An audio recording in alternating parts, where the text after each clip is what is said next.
And I know gold is getting more and more expensive, of course, less affordable for everyone. So silver could be a solution, but I would also stick to gold if possible. You don't have to buy an ounce. You can buy half an ounce. You can buy a sovereign or a half sovereign. There are always ways around it. Yes, things are getting cheaper for gold bugs or people who hold gold. You don't necessarily have to be a gold bug. And I think it's going to be the same for silver. Things are going to get cheaper and cheaper.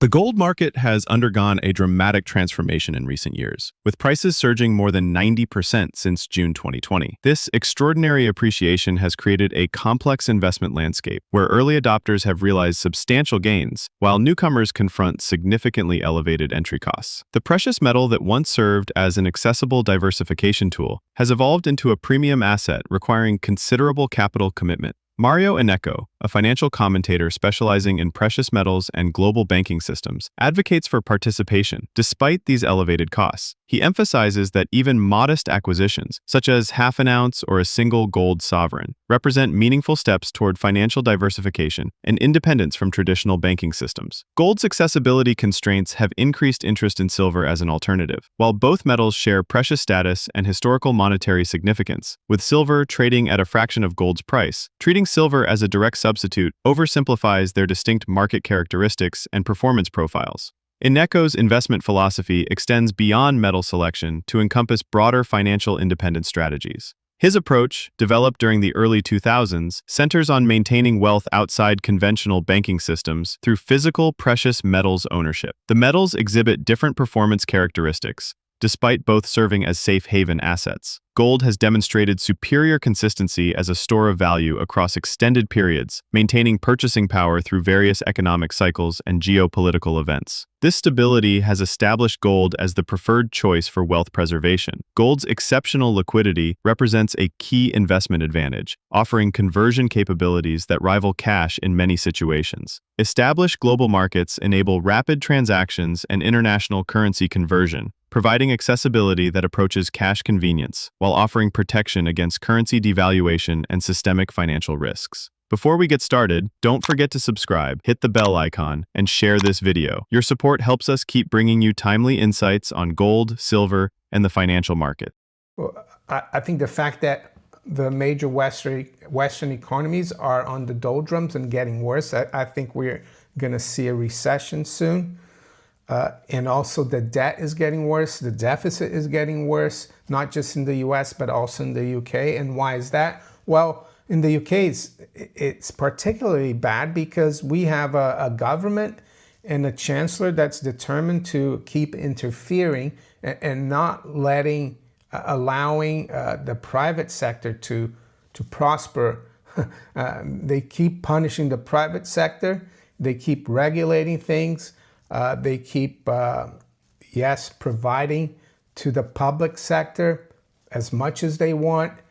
And that's going to make things worse, especially if we have a recession. We've already seen retail sales this week in the UK was a lot lower than expected. Before we move further and talk about what's happening in the banking sector, it's more important than ever to have a foot outside the banking system. And I've known that for many years, thankfully. I woke up back in the early 2000s. And how do you do that monetarily with your savings? Well, it's through physical gold and silver. I'm not telling you what to do here. I'm telling you what I've done, and I think it's a good strategy. It's like having insurance outside the system. And I know gold is getting more and more expensive, of course, less affordable for everyone. So silver could be a solution, but I would also stick to gold if possible. You don't have to buy an ounce. You can buy half an ounce. You can buy a sovereign or a half sovereign. There are always ways around it. And I saw yesterday a post from Ronald Storfley I think that's how he pronounced his surname. He's the guy who runs In Gold We Trust, Incrementum AG. He's got really good graphics. He looked at the Porsche Carrera, the automobile, to gold ratio. And I'm not really into sports cars, but it was really interesting because back in 2000, you needed 235 ounces of gold to buy a Porsche Carrera. And now you only need about 40. So yes, things are getting cheaper for gold bugs or people who hold gold. You don't necessarily have to be a gold bug. And I think it's going to be the same for silver. Things are going to get cheaper and cheaper. In the world that we live in, banks are a very dangerous institution in terms of maintaining your savings there. There's a lot of risk. I think there's more. The risk is having deposits or fiat currency in the bank. That's the biggest risk. Having physical gold and silver is actually, it's the insurance against the problems we could see. Could they keep this going? By they, I mean the central banks and the government. Yes, but all that will do is that will dilute the currency, because the only way they can keep it going, and I've said this umpteenth times, is by creating more and more fiat currency out of thin air. And and that's just gonna eat away at the purchasing power of all fiat currencies. And that's why the dollar now is on its last percent since the Fed was created in 1913. Gold as economic warning system. Mario Innecco views gold as a canary in the coal mine, an early warning system that reveals financial system instabilities hidden beneath seemingly strong market indicators. While assets like the British pound and the FTSE 100 appear robust through traditional metrics, Neumeyer argues these represent relative performance within a fundamentally fragile system, rather than genuine financial health. Gold has soared to record highs as rising trade tensions and tariff threats fuel recession fears, driving investors toward the metal's safe haven appeal. This sharp rally stands in contrast to the pound's strength within G10 currencies, and the FTSE 100's steady dividend allure amid years of market volatility. Recent market shifts validate Innecco's cautionary perspective. The pound has lost momentum against major currencies, struggling with key resistance levels. Trump administration tariff policies have created volatility, driving investors towards safe haven assets as economic slowdown fears push gold higher. Gold's historical stability and lack of correlation with other financial assets make it particularly attractive during periods of uncertainty,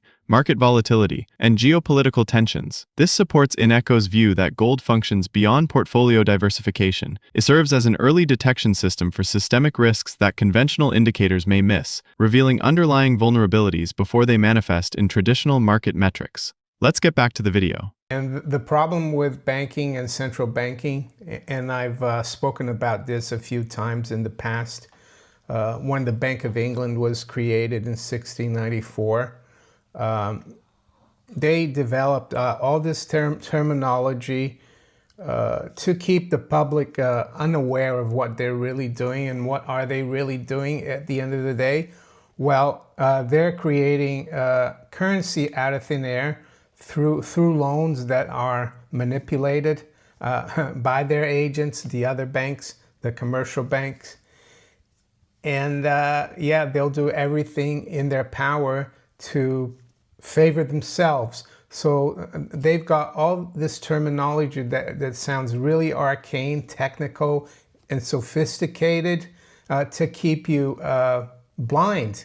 But thankfully for us, there are a lot of people now that are covering this, and like me as well, I've been warning about this for almost 10 years now, that we can try to, or we can be aware of what's going on. On the surface, everything seems fine with the UK financial system. The Bank of England had a chance to cut rates this week, but it didn't.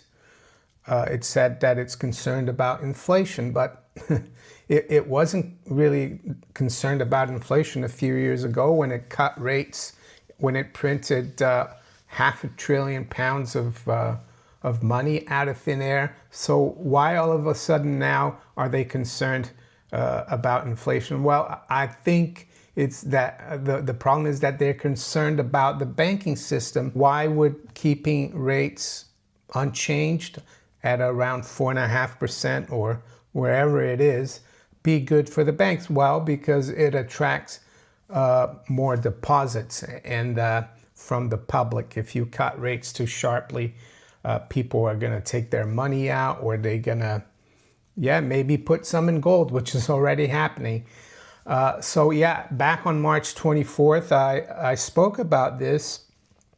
I said UK financial system on life support as Bank of England short-term repos surge. So there's the arcane, sophisticated terminology, short-term repos.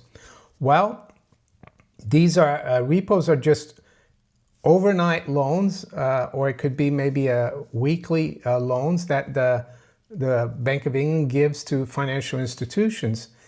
And it doesn't really go on its balance sheet because it's off balance sheet. It's kind of like a derivative, and it doesn't show up. The public can't see.